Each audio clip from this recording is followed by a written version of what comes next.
Olá, bem-vindos ao nosso último encontro da segunda semana do PEJA. A semana foi organizada pela Educação de Jovens e Adultos da Secretaria Municipal de Educação do Rio de Janeiro e tem como objetivo divulgar e discutir as boas experiências em EJA da nossa rede de ensino. O evento conta com a parceria da Multirio, que está fazendo esta transmissão pelo seu canal do YouTube. E não só este seminário, mas todas as outras mesas da Semana do PEJA vão ficar disponíveis lá. Por isso, se inscreva e marque o sininho de notificações para receber as novidades produzidas pela Multirio. Vá ao portal da Multirio também. Com certeza você vai encontrar materiais que vão incrementar sua prática pedagógica. Antes de começar, queria agradecer muito os intérpretes de Libra, Laura Jane e Doug Alvoroçado. Agora, vamos realizar o 6º Seminário Municipal das Escolas Exclusivas de Educação de Jovens e Adultos. Eu sou Daniel de Oliveira, professor de alfabetização do Centro Municipal de Referência de Educação de Jovens e Adultos, o CREJA, e vou apresentar e também mediar este seminário. Como vocês sabem, o município do Rio de Janeiro conta com 3 unidades de ensino exclusivamente dedicadas à educação de jovens e adultos. O mais antigo é o CREJA. E temos ainda o Centro de Educação de Jovens e Adultos de Acari e o Centro de Educação de Jovens e Adultos da Maré. E um professor ou professora de cada uma dessas unidades está aqui hoje para falar sobre educação patrimonial e formação continuada nas escolas exclusivas de EJA. Bom, primeiro eu vou explicar como será a dinâmica da nossa conversa. Os 3 professores e professoras convidados terão 12 minutos cada um para discorrer sobre o tema do seminário. E na parte final do encontro, vamos abrir a roda de conversa quando todos iremos responder a algumas perguntas já enviadas pelo campo. Então agora eu vou apresentar os professores participantes do seminário do CREJA. Temos o professor Rodrigo Bastos, que dá aulas de Geografia e História. Pelo Seja Maré, temos a professora Cláudia Rose Ribeiro, que também leciona História e Geografia. E pelo Seja Acari, temos a professora Aressa Rios, que ensina artes plásticas. Olá, professores e professoras, bem-vindos. Vamos começar? Eu vou passar a palavra à professora Cláudia Rose. Então, por favor, professora, a palavra é sua. Olá a todas, a todos. É um prazer estar aqui nesse espaço, compartilhando essa mesa, nesse seminário importante, onde a gente pode falar e expor um pouco das nossas práticas pedagógicas, com certeza práticas muito importantes nessa trajetória da EJA, né? E como o professor Daniel já me apresentou, meu nome é Cláudia Rose, e eu leciono no Seja Maré, né, que é o Centro de Educação de Jovens e Adultos da Maré. E nós também lá trabalhamos com educação à distância. E essa prática que eu vou apresentar agora, ela se insere nesse contexto de uma aula transdisciplinar da EAD, da educação à distância. Os alunos e alunas, as estudantes e os estudantes, eles participam de alguns encontros presenciais. E esses encontros são preparados pelos vários componentes curriculares, os professores e as professoras desses componentes. E, então, nesse especificamente, foi educação patrimonial que a gente trabalhou essa aula transdisciplinar, e fomos eu e a professora Elaine, que é de língua portuguesa. Então, eu queria apresentar para vocês um pouco dessa experiência que contou com uma parceria muito importante que nós do Seja Maré temos com o Museu da Maré. O museu é uma instituição que preserva a memória dos moradores e das moradoras da Maré, né, dialogando sempre com o patrimônio, com as memórias e histórias de toda a cidade, a partir da ótica da favela da Maré. E nós, né, ou seja, estamos bem próximos, a alguns metros, né, de distância do Museu da Maré. Então, essa foi uma atividade que contou com essa parceria muito importante para a gente. Então, vou aqui compartilhar com vocês a tela.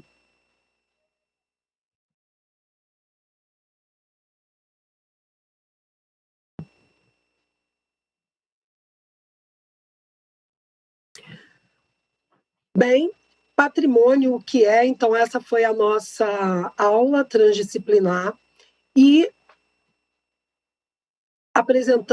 desenvolvemos essa atividade com esses objetivos. São muitos objetivos, mas o objetivo principal nosso, ao desenvolver essa aula, foi justamente trabalhar com os estudantes, o envolvimento emocional, afetivo com o patrimônio.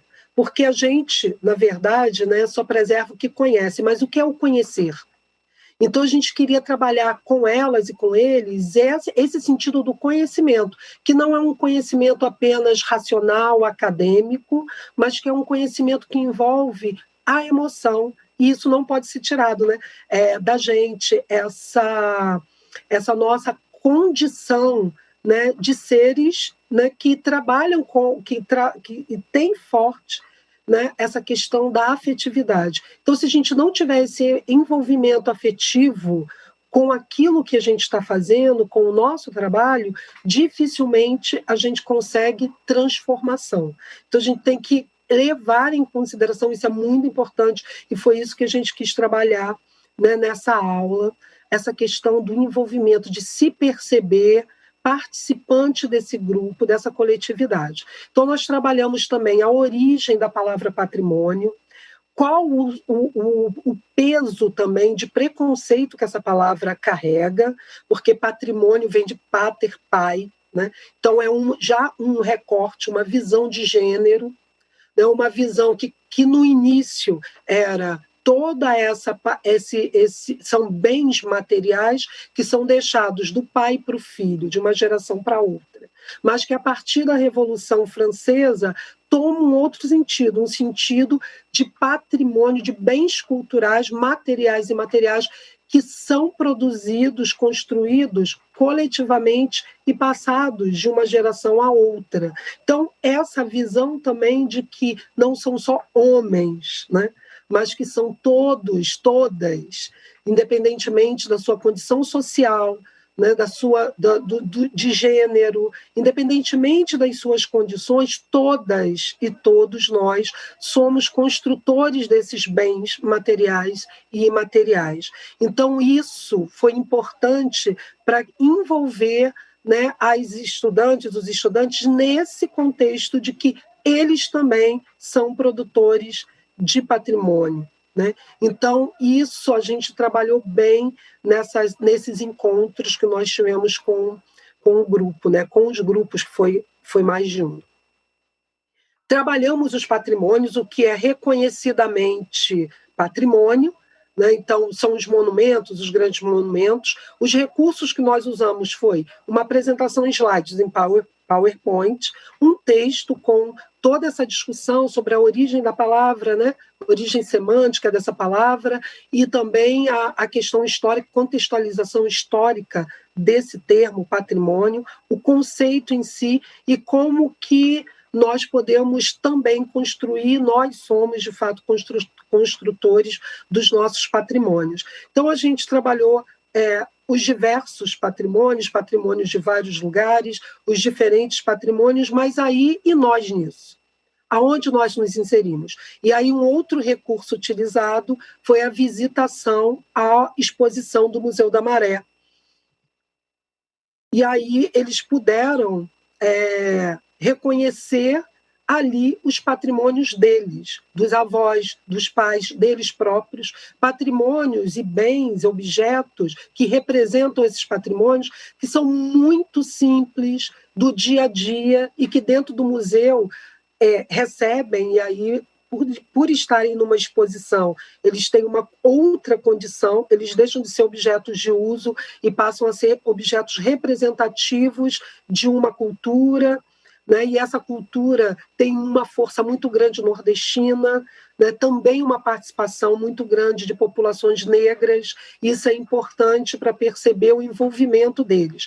E aí, na visitação, é muito interessante como eles trocaram, né? Como eles falam, minha avó tinha, e isso tinha lá em casa, tinha na casa da minha mãe, e na minha casa tem. Então, assim, é interessante ver a aproximação, como eles sentiram próximos desse patrimônio, desses bens materiais, e não só materiais, os imateriais também, porque a gente fez, né, nesse encontro essa diferenciação, o que é um bem material, o que é um bem imaterial, e aí eles foram percorrendo a exposição do museu e percebendo isso na prática.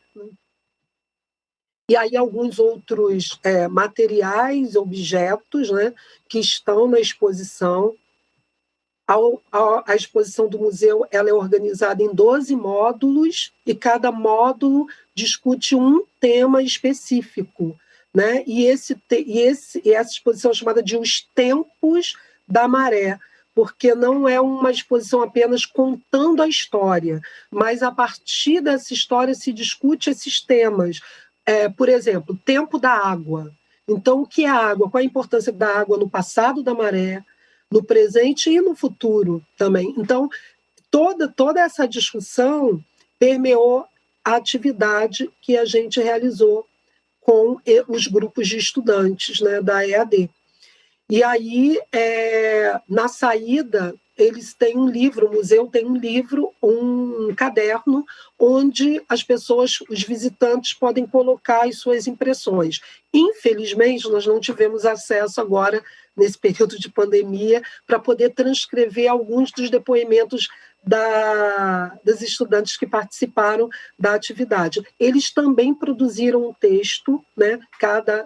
Foi uma produção livre, mas também esses textos ficaram na escola. Então, são textos que ficaram arquivados nas pastas deles, de cada aluno. Mas nós conseguimos dois depoimentos de alunos que participaram dessas atividades.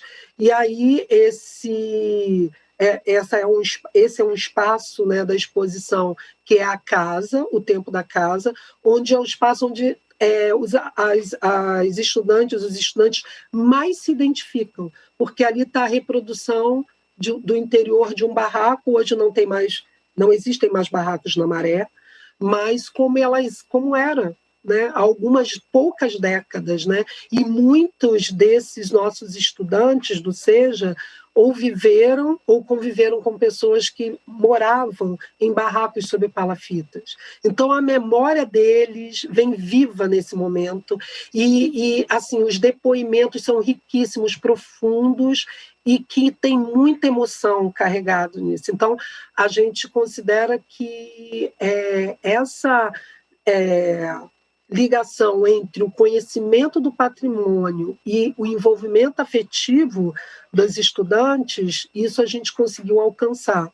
E aí, finalizando, tem esses dois depoimentos que eu considero importante, apesar de estar aí aberto na tela. Eu vou ler para vocês, desculpa ler, mas eu acho importante, né? Porque foi uma aluna, a Thaís, ela fez livremente um convite, convidando as pessoas a conhecerem o museu. Então, para todos os moradores da Maré, venham fazer um convite muito especial. Venham convidá-los para visitar e conhecer melhor o Museu da Maré. Conhecer melhor o Museu da Maré, que se localiza na Avenida Guilherme Maxwell, número 26. Lá podemos encontrar muitas histórias e obras de pessoas que marcaram o passado e o presente desse bairro tão querido por nós. Adoraria que todos vocês conhecessem a história de Dona Rosina Vieira, a primeira moradora da Maré. Essa história me marcou muito e marcará vocês também. Não percam essa oportunidade. Então, achei super interessante essa espontaneidade assim, de fazer um convite, porque a gente não disse como deveria ser o texto. E aí ficou bem livre e essa aluna, Thaís, fez um convite. E aqui foi enviado para a gente, né, para mim, para a professora Elaine, pelo WhatsApp, o depoimento dessa aluna, da Mauriceia, que já participou dessa atividade. No ano passado, ela já se formou, e ela diz: hoje sou uma pessoa mais completa, realizada e confiante. Devo tudo isso ao Seja Maré. Hoje sou uma pessoa melhor, pois foi lá que dei continuidade aos meus estudos e posso afirmar que o Seja é o responsável por toda a alegria que sinto no coração. Mas essa vitória é de todos aqueles que me ajudaram. E a cada um de vocês eu agradeço. Agradeço de verdade e profundamente por me fazerem acreditar e nunca permitirem que eu cedesse à tentação de desistir.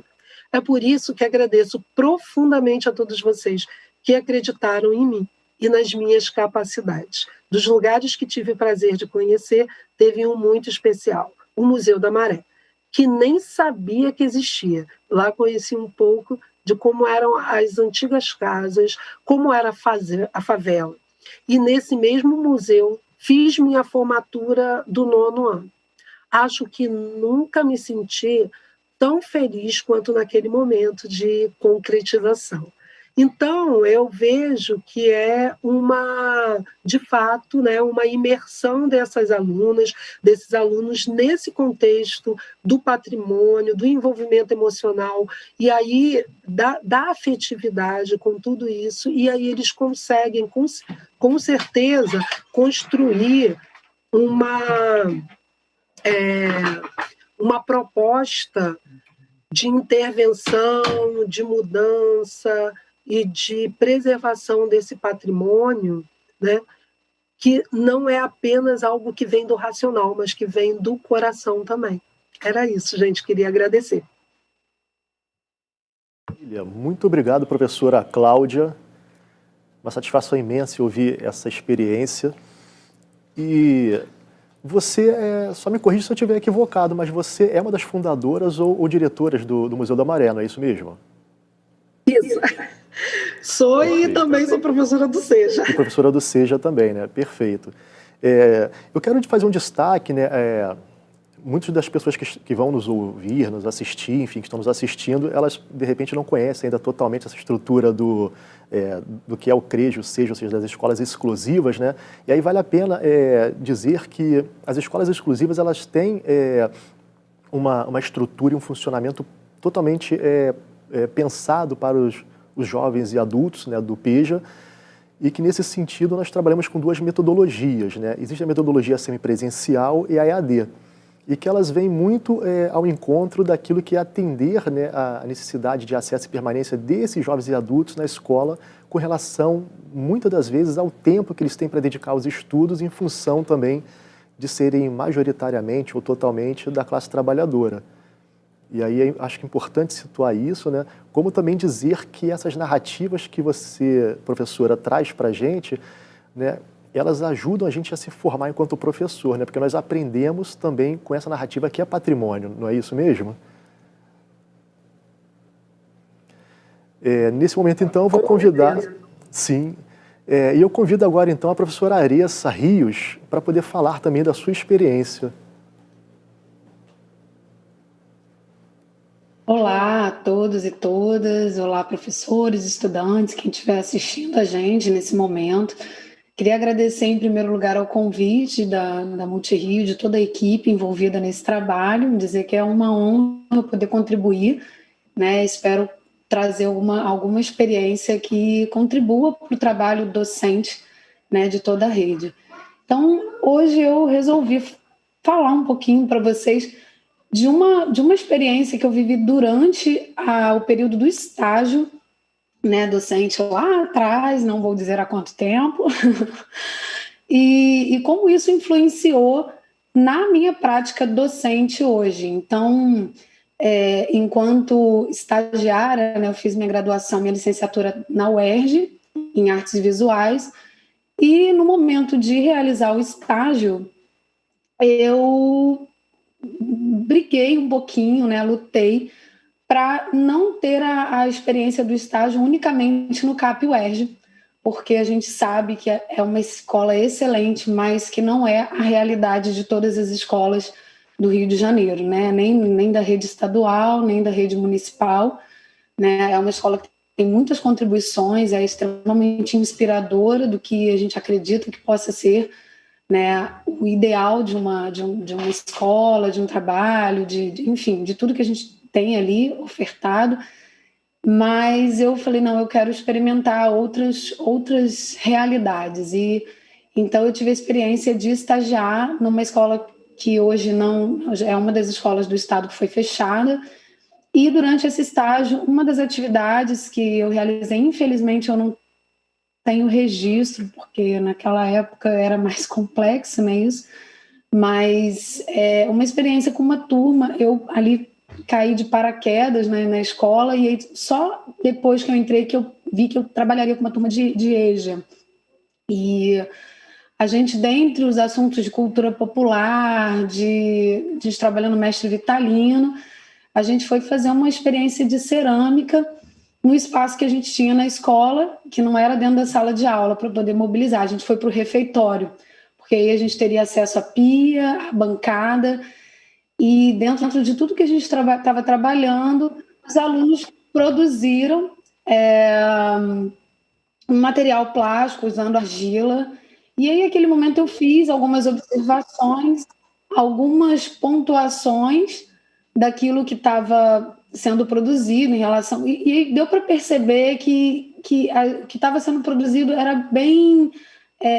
precisava do encorajamento dos alunos para acreditar na plasticidade do trabalho, na beleza do que eles tinham para produzir, no potencial que eles tinham para transformar tudo aquilo que a gente tinha trabalhado na teoria, na história da arte, para levar isso para a plástica, né, do trabalho. Porque eu estava tentando botar em prática o que a gente havia aprendido, né, da Ana Meida, do método de triangular, de trabalhar o fazer, experimentar, o conhecer, observar, enfim. E dali eu falei, não, peraí, a gente pode mais. E então entrei em contato com a UERJ. Lá, para quem não sabe, tem um ateliê de cerâmica super interessante, um espaço bem bacana, e eu resolvi levar essa turma da EJA para o espaço do ateliê de cerâmica da UERJ. E foi incrível a experiência que a gente vivenciou lá, porque como os estímulos que a gente oferece, como a ambientação, como esses diferentes espaços, né? O que você põe de estímulo, de ferramenta para o aluno trabalhar, como isso potencializa a prática, né? E como isso interfere no próprio resultado, porque ali no ateliê eles tinham ali a mesma argila, só que só de sair do ambiente da escola e estarem imersos e entenderem que existem pessoas que vivem daquilo ali. Eles no ateliê tinham estantes com várias obras já produzidas, tinha um forno com algumas obras em processo. Então eles conseguiram fazer uma conexão que ali no espaço da escola, mesmo a gente tendo mostrado imagens, vídeos, não funcionou como um disparador em potencial. E quando eles mudaram esse espaço, como essa atividade extra-escolar, fora dos muros da escola, fez com que as esculturas que eles estavam produzindo, que tinham tamanhos assim bem... Assim, dava para ver que era uma coisa que precisava crescer, que tinha potencial para crescer. E aí eles subiram, literalmente, as esculturas ganharam espaço, ganharam volume, ganharam potência. E eles saíram dali porque teve o tempo de processo, foi para o forno esse material, depois eles puderam levar isso para casa. E como aquilo fortaleceu, né, o acreditar neles, né, não só no que eles estavam produzindo, mas da funcionalidade mesmo, porque um grande problema que a gente tem às vezes em sala de aula é falar, tá, e para que serve a arte dentro da escola? Né? E essa experiência durante o estágio foi fundamental, porque a partir daí foi por onde eu fiz o meu relatório de estágio, foi uma análise comparativa do espaço de estagiar dentro do CAP e esse estágio dentro de uma escola pública, estadual, né, como tantas outras que a gente tem por aí, e como é que essas diferentes realidades, né, estão aí convivendo nesse mesmo espaço e a gente desconhece, né, o abismo que há entre um espaço e outro. E isso, obviamente, impactou diretamente na minha prática assim que eu entrei para a rede municipal do Rio, no meu olhar para a minha prática, no meu olhar para os estudantes, no meu olhar para eu mesmo, enquanto profissional, e o que era importante. Porque a gente faz toda uma formação, mas quando a gente entra na sala de aula, eu acredito que é aí que começa o maior aprendizado, né? Nessa relação de troca entre discente e docente, e o quanto eles têm a contribuir com a nossa própria prática. Isso foi uma coisa que me marcou muito, porque foi o que conduziu a forma como eu prepararia, né, todos meus planejamentos, como eu acredito que tem que haver essa escuta. E eu acho que o mais interessante de tudo, assim, dentro da minha trajetória, é que eu tive a oportunidade de passar desde a educação infantil, a primeira a quinto ano, depois de sexto a nono ano, pude atuar na classe especial, e aí a vida dá umas voltas, de repente, para ir lá e colocar a gente num espaço que, a princípio, falei, como é que eu vim parar aqui? Mas é tudo muito redondo. E hoje eu me encontro dentro de uma escola atuando na EJA, que é uma escola nova, recém-fundada, que é o C Jacari. E a gente está tendo uma oportunidade linda, que é construir o PPP dessa escola, pensar o currículo.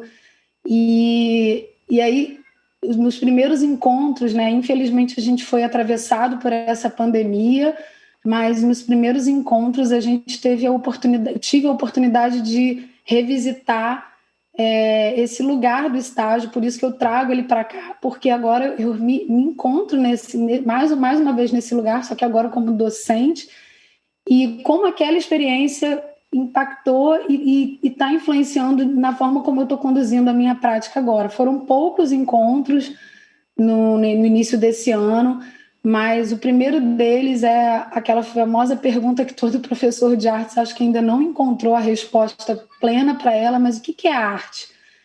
Mas não eu dizer o que é arte para os alunos, mas o que é arte para vocês, né? De que forma a arte está presente no dia a dia de vocês, o que vocês enxergam como arte. E aí, obviamente, que vem sempre aquelas respostas que a gente já meio que sabe, que é arte é pintura, arte é escultura, e dificilmente vem a arte que eles próprios produzem ou que está ao redor deles, né? E aí a gente vai no diálogo, na troca, trazendo tudo isso para mais perto da gente. E aí vieram os grafites do muro do metrô de Jacari, e aí veio o bate-bola, porque alguns alunos são ou foram bate-bola, saíram no carnaval como bate-bola. Tem aluno que é mestre de capoeira, tem aluno que trabalha com costura, com renda, com bordado, tem alunos que desenham, mas não enxergam aquele desenho como uma arte, mas você vê nitidamente que tem um talento ali que só precisa receber estímulo para poder alçar voos.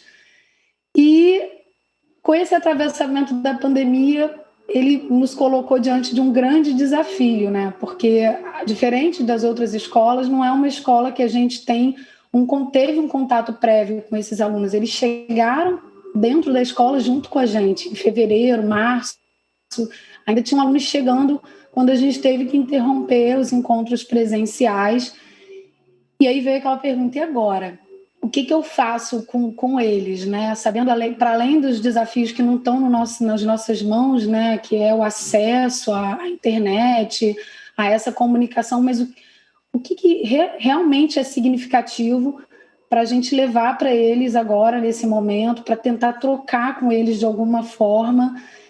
Então, foi justamente a resposta de uma das alunas nos primeiros encontros que a gente foi discutir sobre opressão, e ela fez uma análise do que era opressão, que alguns, apesar de viverem isso, não conseguiam traduzir o significado dessa palavra. Ela trouxe um grafite do muro do metrô de Jacari, que, se eu não me engano, inclusive já foi até apagado, infelizmente, e ela fez uma análise do que poderia ser opressão a partir de um grafite que ela vê todos os dias quando passa em frente para ir para o trabalho.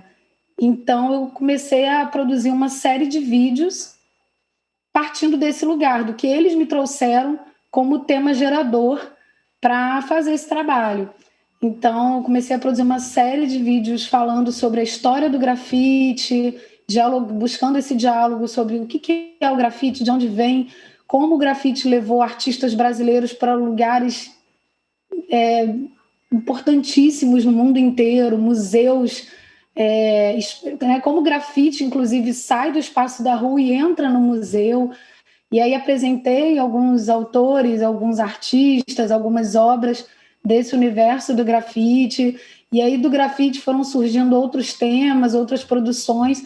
E eu tenho feito, durante esse momento de pandemia, uma sequência de vídeos trazendo, a partir desse tema que foi trazido por uma aluna, para ir desenrolando isso. Então, já falei sobre arte em tempo de pandemia, o que os artistas estão produzindo em tempo de pandemia, desenvolvi alguns trabalhos para ter um feedback deles, né, para ter um retorno dos alunos em relação a um trabalho. Tem artistas que estão fazendo trabalhos do que eles estão vendo através da janela, então propus a eles que também com celular, com que eles estivessem ali na mão, né, o que fosse viável para eles, produzissem retratos do que eles estão vendo através da janela, para a gente tentar aproximar, né, nos aproximar dos estudantes, ainda que a gente esteja num momento de distanciamento, de isolamento, com algumas limitações, mas que a gente não pode se render a elas, né? Então a gente se reinventa.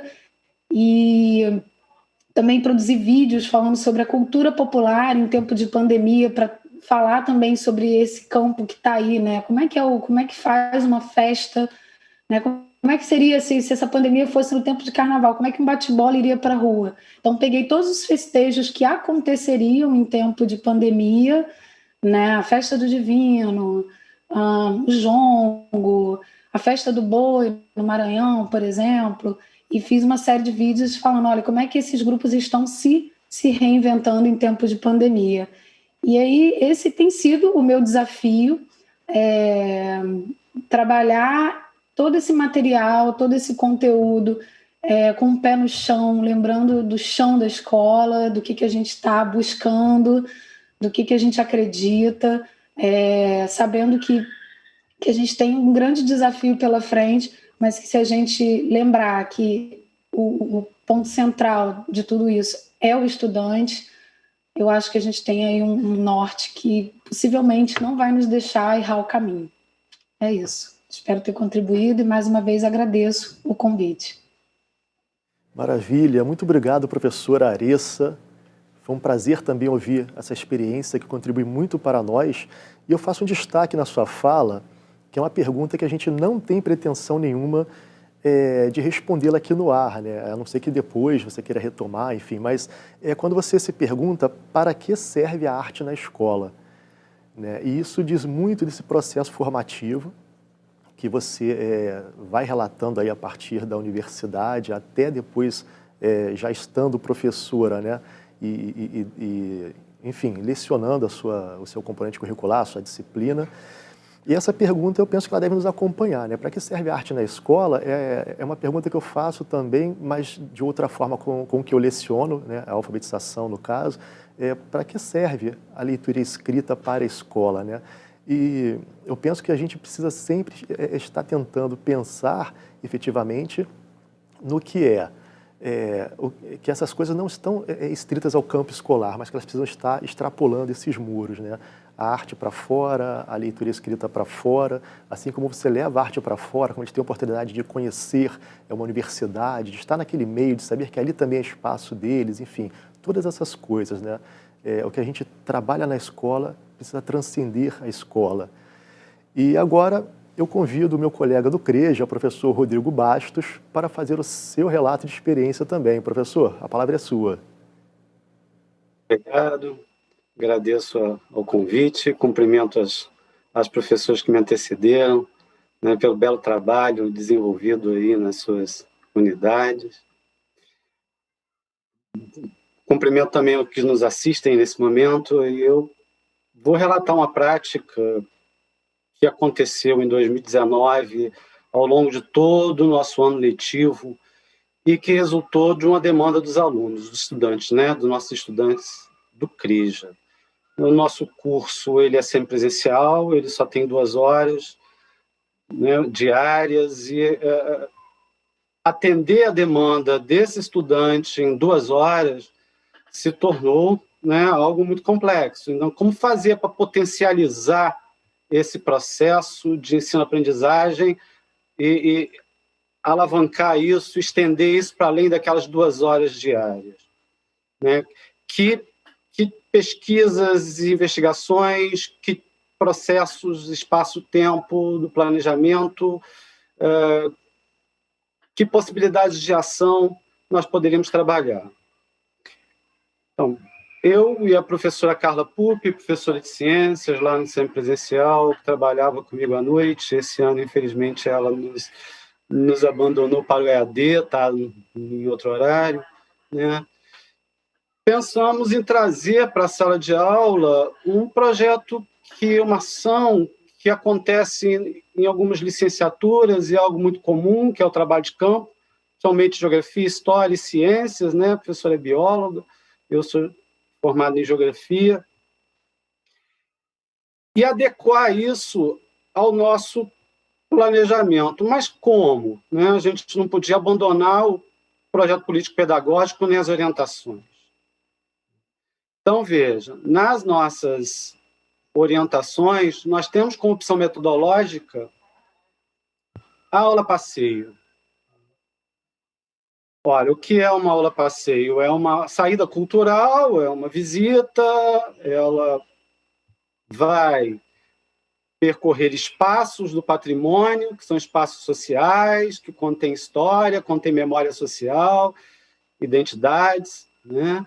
E ela é muito frequente no CREJA, só que ela não se dá no cotidiano da sala de aula. Então, muito bem, esse foi o primeiro ponto, buscar no nosso projeto político-pedagógico algo que nos aproximasse dessa ação, né, que é formação docente lá na licenciatura. Muito bem. Segundo ponto foi a escuta, né, o planejamento participativo, a escuta dos alunos. Então, todo início de ano, nós temos uma aula chamada aula inaugural, uma aula coletiva, os nossos alunos conhecem como aulão, e onde é feita a seguinte pergunta, né, a esses estudantes, tanto aos novos quanto aos antigos que revisitam essa questão. A questão é o que eu tenho vontade de aprender, o que eu preciso ou quero ou tenho vontade de conhecer mais. E aí nós temos uma resposta que ela, eu diria, campeã de audiência, né? Se é que pode ter assim um trocadilho, um paralelo, que é a história do Rio de Janeiro. Olha, mas a história do Rio de Janeiro, ela começou lá atrás, né? No período anterior à fundação da cidade, ela se estende até o dia de hoje. Então, uma linha espaço-tempo aí, ela é gigantesca para um período tão curto, né? Tem as orientações, a gente não pode fugir dela. Então, está ali. E aí vem um desdobramento dessa questão para os mesmos alunos. Então, dentro da história do Rio de Janeiro, o que vocês têm curiosidade, né? O que vocês desejam aprender mais? O que vocês querem saber mais? O que vocês não conhecem ainda? E aí vem a cidade, né? A cidade como objeto de estudo. Queremos conhecer a cidade. Mas a cidade também ela tem uma escala espacial muito ampla, né? Então, é dado possibilidades aí nessas questões de que parte da cidade, né? Não pode ser, a gente não tem como, nós não temos como, em sala de aula, atender os alunos para todos os bairros da cidade, todas as regiões administrativas, todas as coordenadorias. Então, vamos atender a comunidade escolar, né? O entorno da escola. Ponto. Consultamos os alunos no retorno se o entorno da escola era satisfatório, né? O local onde a escola estava inserida, né? E muitos convivem ali, é o seu espaço de vivência, que são adultos trabalhadores, jovens trabalhadores, idosos trabalhadores, né? Usam e consomem aquele espaço o tempo todo. Então, queremos conhecer mais desse espaço que a gente consome. Então, muito bem. E aí chegamos a uma outra questão que é metodológica, que é inserir isto no planejamento do curso, né? Ora, não pode ser algo pontual que eu insira numa determinada aula sem pré-requisitos, nem sem o pós, né? Vai ficar solto. Há necessidade de amarrar esse projeto, né? Para justificá-lo tanto teoricamente como metodologicamente. E como resultado possível lá para o aluno na avaliação, né? Na avaliação posterior. Então, muito bem. Daí surgiu a proposta com a professora Carla, né? Comigo, de irmos lá buscar no PPP e nas orientações as possibilidades de convergência, e que nós chamamos de temas integradores, né? E aí os temas foram cultura, trabalho e ambiente, que são já alguns dos nossos temas lá nas nossas orientações. Ora, e dentro disso, cada um de nós foi buscar nas suas orientações os seus objetivos, conteúdos e habilidades que se tivessem abrigados debaixo, né, sob esses temas. A professora Carla trouxe a questão da saúde pública e do saneamento. Eu trouxe o espaço público, né, o estudo do espaço urbano, a história do lugar, do local, e construímos o planejamento para o ano inteiro, né, com replanejamento frequente, trimestral, para dar conta de uma seleção de conteúdos e objetivos que perpassassem por todo o ano letivo. Tanto possibilitando a inserção de alunos novos ao final de cada trimestre, né, como um contínuo para o aluno que já estava ali na UP1, ia passar para o UP2, o P3 lá na frente, né, ou aquele que está na UP3, da UP2 ia para o UP3 e não ter o processo de descontinuidade ou um processo de interrupção que se perdesse como contínuo, já que o objetivo, aí eu retomo lá no inicial, era o objetivo de potencializar o ensino-aprendizagem a partir do que a gente tem ali. Muito bem. E aí? E aí, no planejamento, nós trabalhamos também com a possibilidade do ambiente virtual, né? O processo de pesquisa realizado pelo aluno que levasse em conta as ferramentas disponíveis para ele fora da sala de aula. No CREJA nós temos um laboratório, fica mais fácil, porque levamos aluno no laboratório, fazemos uma apresentação, né, das possíveis ferramentas, das possibilidades de uso, mas o nosso aluno ele tem ali, majoritariamente, um celular, né, uma câmera fotográfica no celular, uma possibilidade de trabalhar com a imagem, uma possibilidade de trabalhar com uma gravação de fala, né, com uma pesquisa em mídias e redes. E aí nós fomos para a rua com esse aluno, conhecer o espaço histórico, o espaço social do entorno da escola, os processos que ocorreram ali, né, abordando aqueles conteúdos pré-selecionados, a questão da saúde pública, a questão do saneamento, a questão da sociedade à época, o que levou aquela sociedade, aquela época, a optar por aquela forma, aquela função para aquela forma, aquele conteúdo social, e por que aquilo existe hoje, ou seja, dá sentido, dá significação àquela educação patrimonial que estava sendo executada ali naquele momento. Né? Que sentido tem aquela rua sem significação? Sentido nenhum para esse aluno. Ele passa, então, por um processo de descobertas ou redescobertas. Né? Descobertas, ele passa ali, nós tivemos muitos relatos, né? Ah, professor, eu passo aqui todo dia, mas eu nunca prestei atenção nisso. Nunca observei essa fachada, nunca observei esse imóvel, nunca observei essa rua com esses detalhes, né? Ou tinha visto isso numa possibilidade, agora enxergo de outra, né? Foi muito importante, eu pensei que isso não tivesse um passado tão longo, né? Isso resulta numa possibilidade de trabalho que se desdobrou esse ano, porque nós estamos numa pandemia, temos Covid, né? E veja, aquele trabalho todo desenvolvido lá o ano passado, agora em 2020, o aluno tem possibilidade de revisitar através daquele processo de pesquisa, né, investigação que ele executou lá no ano passado, pelo menos os alunos que não saíram do CREJ ainda, que não se formaram, que estão lá presentes, né, eles passaram a usar em ambiente virtual. Aprenderam aquele processo, ampliaram a investigação, muitos retomaram a visita aos lugares onde as aulas foram executadas mais de 8 aulas externas, assim pode chamar de uma aula externa, dentro dos conteúdos, pelo menos 3 por trimestre, né? Então, eles revisitaram esses lugares, levaram família, levaram filhos, parentes, para conhecer, né?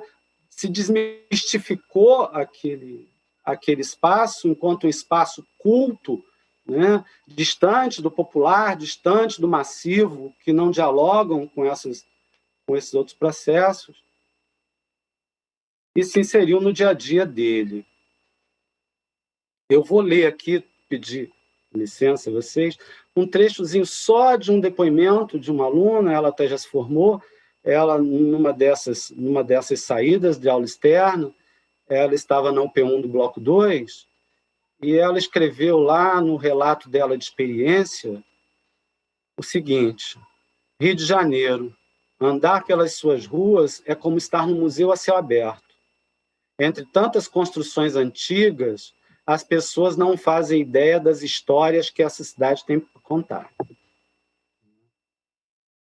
Aquelas outras histórias que estão no livro de história, que estão no espaço de vivência, né, nas comunidades, a partir dos relatos da memória social dessas pessoas que vivem ali, dos seus processos identitários, que eles não conseguem aproximar sozinhos, né? Precisam da escola e desse impulsionamento. Por hora é isso. Depois a gente, se tiver oportunidade, eu amplio a discussão. Muito obrigado. Certamente, professor, nós é que agradecemos. Muito obrigado pela sua experiência que você trouxe hoje para nós. E você traz uma questão interessante, que é como os sujeitos eles vão significando e ressignificando esses espaços, né, a partir das suas próprias histórias, né, o que é muito importante quando a gente pensa a situação de território, de patrimônio, tudo isso, né. E acho que vale ressaltar aqui uma questão que tem a ver muito com essa estrutura de funcionamento das escolas exclusivas de EJA, que é a presença de algo chamado agenda cultural, né? O professor Rodrigo ele vai explicitar que existe essa situação da escola exclusiva de EJA ter o semipresencial e a EAD, o semipresencial funcionando em 2 horas diárias de aula, e aí há uma carga horária, né, para complementar essas 2 horas, que são diversas atividades, né? E a gente vai falar hoje mais especificamente da agenda cultural, e essa agenda cultural justamente é isso, né? É algo que incentiva, né, que tenta promover um pouco essa relação entre esse estudante, né, e a ampliação da sua circulação entre esses bens culturais, enfim, mas também reconhecer que aquilo que ele produz também é cultura. Esse estudante é um sujeito que produz cultura no mundo e que no seu território de residência, né, onde ele reside, também há outros elementos, né, da cultura que muitas das vezes não tem tanto, digamos assim, prestígio, né, podemos colocar assim como, por exemplo, um museu, um centro cultural, mas que é preciso ser reconhecido legitimamente, né, porque ele é legítimo, né, enquanto um bem, um patrimônio cultural. E muitas das vezes é um pouco invisibilizado diante de outras práticas, mas que esse estudante tanto pode ampliar o acesso dele a alguns aparelhos, quanto também fazer esse reconhecimento. E agora é hora de abrir, né, a nossa roda de conversa para responder algumas perguntas. A nossa primeira pergunta de hoje, né, enviada pelo campo, ela vai para a professora Aressa, e ela é o seguinte: em que medida os saberes da experiência fundamentam as práticas pedagógicas na perspectiva de uma educação emancipatória? Então, por favor, a palavra é sua. Bom, é uma ótima pergunta, complexa também, mas eu acho que, de alguma forma, na minha fala, eu apontei caminhos, né, possíveis. Eu acredito muito no saber que o outro traz para nós, né? Então, nesse sentido, esse saber da experiência na EJA, ele é potencializado ao extremo, porque a gente tem alunos ali da nossa idade, alunos mais velhos que nós, e, enfim, que têm os seus próprios saberes construídos ao longo da sua trajetória, e eu acho fundamental a escuta e a troca com esses saberes na construção da prática pedagógica. Então, falando desse ano, eu iniciei o ano praticando essa escuta, que foi para conhecer um pouquinho, dei um espaço de fala a cada um dos estudantes, e foi a partir desse espaço de fala que eu consegui identificar a potência que tinha em cada sala de aula, em cada estudante, né? Apesar de não conhecê-los, né? Não ter tido a oportunidade de conhecê-los para além dos poucos encontros que a gente teve, mas isso com certeza, né? Assim que a gente retomar os encontros presenciais com os estudantes, eu vou dar continuidade. E, por exemplo, a partir da fala, encontrei um estudante que é bate-bola. Mas será que ele conhece a história do bate-bola, a origem lá em Portugal, né? O quanto que ele faz não é a continuação de uma história extremamente importante para o nosso país, para a cultura popular brasileira, para a arte, né? Porque a gente tende a reproduzir os cânones da arte e isso gera um distanciamento gigante. E eu acho que a emancipação vem dessa potencialização do saber do aluno, é mostrar para ele que, olha, sim, o seu saber importa, sim, ele é necessário, e vamos trabalhar com isso como matéria-prima da nossa prática docente, porque, assim, ele ganha e eu, com certeza, ganho mais ainda, né? Todo mundo cresce junto. E aí eu acredito nisso, que esse saber que vem do estudante, ele é fundamental para construir esse processo de emancipação que a gente luta tanto dentro e fora de sala de aula, que eu acho que justamente isso que você falou antes, né, da minha fala, que é a oportunidade que a gente tem, né, na EJA semipresencial, que é propor ao estudante, vamos ampliar o nosso olhar, vamos visitar esses espaços. E aí, em arte, a gente também propôs, olha, tem o Centro Cultural, né, não sei se pode citar nomes aqui, mas enfim, a gente tem grandes centros culturais e museus importantíssimos no Rio, mas dentro dos bairros, dentro das periferias, dentro das comunidades, a gente tem também núcleos que precisam ser visitados, né? Então, a gente também pode trazer esse olhar para esse lugar, né? Como o próprio Museu da Maré, enfim, ali em Acari também tem um espaço e ele precisa ser conhecido, precisa ser valorizado. E eu acredito nisso como processo de emancipação.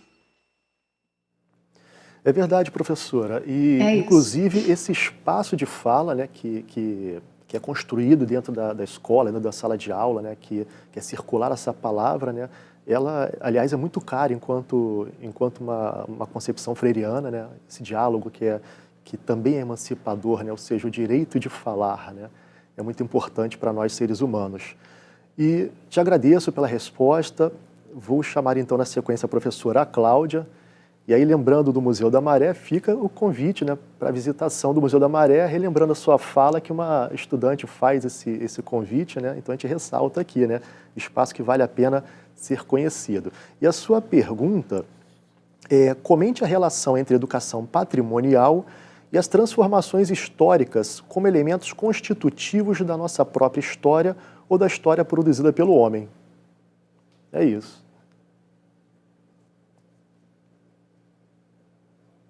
Então, quando a gente fala em educação patrimonial, a gente está falando justamente que é importante envolver as comunidades nesse processo. É importante que, para que a comunidade se sinta pertencente e produtora, né, dessa cultura, desse patrimônio, ela seja envolvida na educação.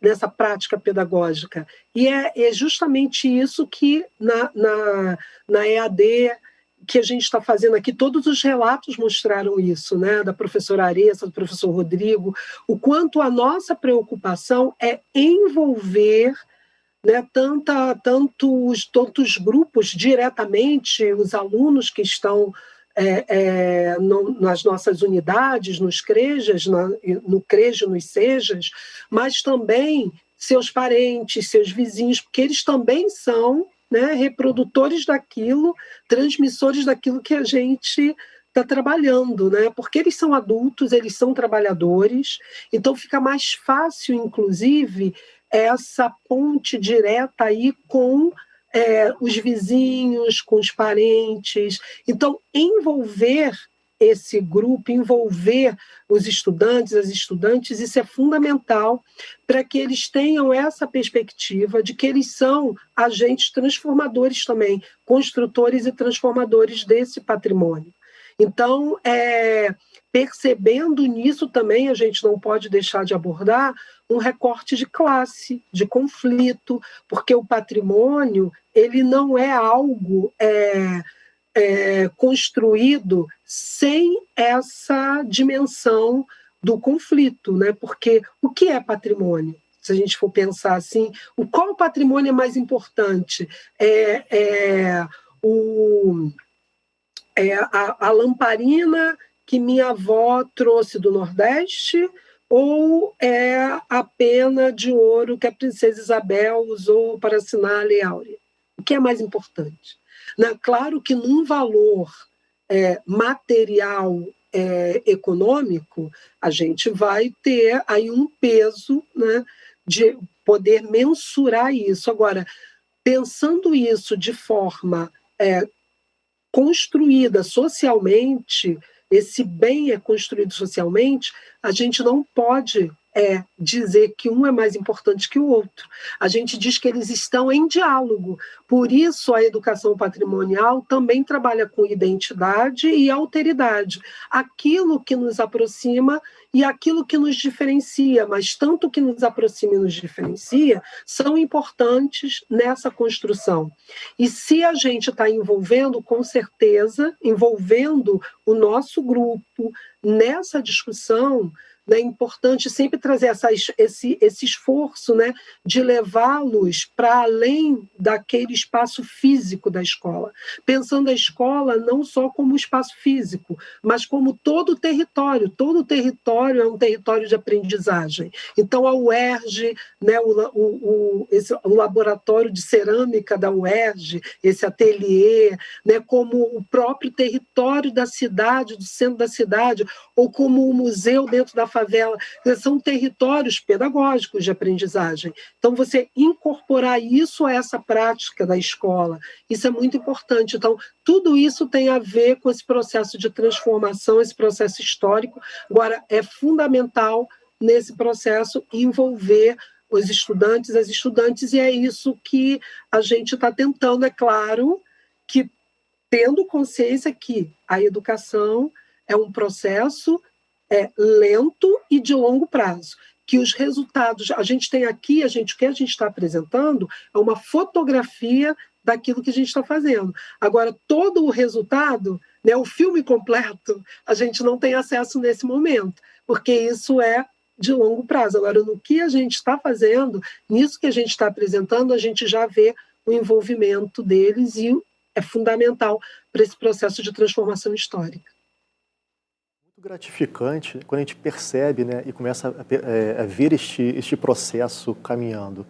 E vale chamar a atenção justamente sobre isso, né? A educação, ela é processo e dentro da EJA ela se configura como educação ao longo da vida também. E aí, efetivamente, a cada dia ela vai se reinventar, ela vai acontecer, né? E a gente assume a nossa incompletude diante disso, de algo que vai ser, né, não tem, acho que, um começo e fim, se a gente puder pensar dessa forma. Isso é muito interessante da gente pensar também. Eu vou chamar agora, nesse momento, o professor Rodrigo. Chegou a sua pergunta. E E aí, pensando tudo o que você foi falando, professor Rodrigo, né, inclusive esses limites que você foi apontando, essas tensões, digamos assim, as possibilidades, né, que existem UPs diferentes, que existem blocos diferentes, que os estudantes têm essa mobilidade, né, de estarem entrando e saindo, né, ou seja, concluindo a EJA e outros se matriculando, né, você foi falando desse desafio dentro do trabalho e de um projeto, enfim, de tudo isso. E aí, que orientações ou dicas podem ser compartilhadas para quem desejar desenvolver este projeto de educação patrimonial, considerando que existem todos esses limites, possibilidades, desafios, né, essas disputas, né, dentro do cotidiano escolar? Vamos lá, vamos ver se eu consigo responder a todas essas indagações aí. Primeiro ponto, é importante o local da escola, né? Esse é o primeiro ponto aí fundamental. Se a escola está inserida num espaço onde existem centros culturais, museus, tem os programas educativos, né? O turno que é desenvolvido o trabalho, se é manhã, tarde, noite, também é uma outra condição prévia fundamental o planejamento. No nosso caso, nós não optamos por nenhum desses dois pontos, né, de centros culturais, museus, nada disso. Por quê? De forma a ampliar a possibilidade de ação. Eu posso trabalhar, se a minha escola é em Bangu, eu posso trabalhar o calçadão em Bangu, se eu estou em Madureira, eu posso trabalhar o Parque Madureira, eu posso trabalhar o Mercadão, se eu estou na comunidade, eu posso trabalhar a própria comunidade enquanto espaço, porque tem um processo histórico, é um espaço social, contém memória social, identidade. Então, porque a gente escuta isso muito no CREJA, né? Você tem sorte, você trabalha no CREJA, você está no centro, você está próximo a tudo, né? Você pode fazer tudo. Não pode, não, porque eu leciono à noite, né? Está tudo fechado, os educativos vão ser até só às 20 horas, e meu aluno que estuda das 20 às 22, o que eu faço com ele? Só levo uma turma, não levo a outra, não privilegio ele, privilegio o outro, ele também tem o direito. Então, a nossa opção foi pelo logradouro, o espaço que é público, que não precisa de autorização para entrar, né? Porque é algo apropriado pelo estudante e pelo professor naquele momento, né? Eu não posso depender do transporte, porque a gente sabe que o transporte ele é um problema, né? As escolas alegam, eu não tenho ônibus, eu não consigo ônibus na coordenadoria. Olha, nós estamos do lado do metrô, mas a gente não consegue liberar o metrô para o nosso aluno do centro ir ao Museu da República, no Catete. Sabe? A gente só consegue liberar fora do horário do rush.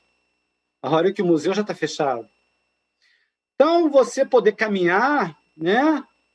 Você poder contemplar, observar, perceber, interagir na própria paisagem, aquela paisagem que está em construção naquele momento, ela é fundamental. E isso amplia. Esse, então, é um requisito fundamental aí no processo. O outro que eu destaco é a necessidade do planejamento ser participativo. A Cláudia e a Arissa já falaram da escuta.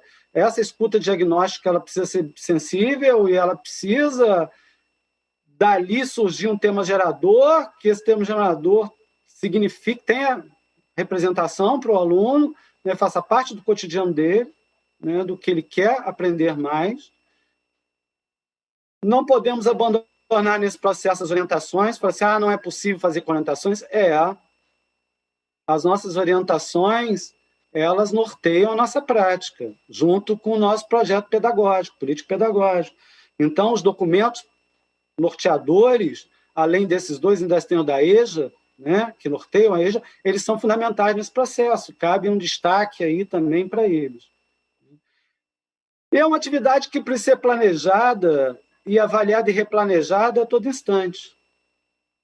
Que o aluno vai fazer uma leitura de mundo, ele também precisa avançar tanto no processo de oralidade quanto no processo de escrita. Você é professor alfabetizador, né? Você está aí nesse processo. Né? Então, como ele vai à rua, ele faz a caminhada, ele faz a observação, mas ele não consegue registrar, porque a leitura de mundo dele está presa só na oralidade, ele não ele não leva para a escrita. Então, o professor também precisa se preocupar nesse processo com como avaliar, que avaliação ele vai fazer ao final do processo e como ele replanejar as suas atividades a partir dessa avaliação, né? E aí, o mais importante de todos, é que o projeto precisa ser interdisciplinar, não dá para você trabalhar sozinho, nenhuma ciência fala sozinha, todas se conversam, eu preciso da professora de língua portuguesa, eu preciso da professora de ciências, eu preciso da professora de artes, a Areza deu um exemplo fantástico aí hoje cedo, né, no relato dela, eu preciso da professora de matemática, porque o espaço e lugar são conteúdos, são eixos lá na matemática, também como na história e na geografia, né? Eu preciso da escola, do apoio, da administração, da gestão, né, da merenda, eu preciso de todo mundo. Então, a atividade precisa ser extremamente ampla, inclusiva e debatida ao máximo. Esses são os pontos macro, né? Eu diria assim que a gente destaca. Depois a gente pode gastar horas aqui trabalhando cada um desses pontos, mas eu não vou esgotar esse assunto aqui, nem com toda essa possibilidade. Não sei se eu respondi a sua pergunta. Respondeu sim. Inclusive, esse destaque que você faz, dizendo de toda a escola funcionando organicamente, né, em favor de um planejamento, é muito importante. Esse planejamento que não está sozinho na mão do professor, mas ele começa justamente no diálogo professor-aluno, ele vai estar no centro de estudos com os demais professores, porque a educação é uma responsabilidade ali de todos, né, no coletivo, ela não é sozinha, não é individual, e aí ela vai para toda a administração, toda a gestão da escola. Então, o que você traz é muito importante também, assim como todas as outras professoras trouxeram, cada uma pontos brilhantes nessa conversa. E, embora ela esteja maravilhosa, essa conversa, eu preciso encerrar o nosso seminário, o 6º seminário das Escolas Exclusivas de EJA. E eu quero agradecer a presença de vocês, professores, professoras. Obrigado a vocês, profissionais da educação da Rede Municipal de Ensino do Rio de Janeiro, por terem acompanhado o nosso seminário. Não deixem de assistir aos outros encontros da Semana do PEJA. Todas as mesas ficarão disponíveis no canal do YouTube na Multirio. Entrem lá, se inscrevam e marquem aquele sininho de notificações para receber todas as novidades produzidas pela Multirio. Além do YouTube, a Multirio tem um portal que oferece todo tipo de material de suporte pedagógico de todas as áreas do conhecimento. E tem ainda um canal de streaming, o Assista Multirio, com toda a produção para TV e web organizada por nível de ensino. Foi um enorme prazer participar da 2ª semana do PEJA. Espero que tenhamos muitos outros encontros como este. Um grande abraço a todos e até a próxima. Tchau!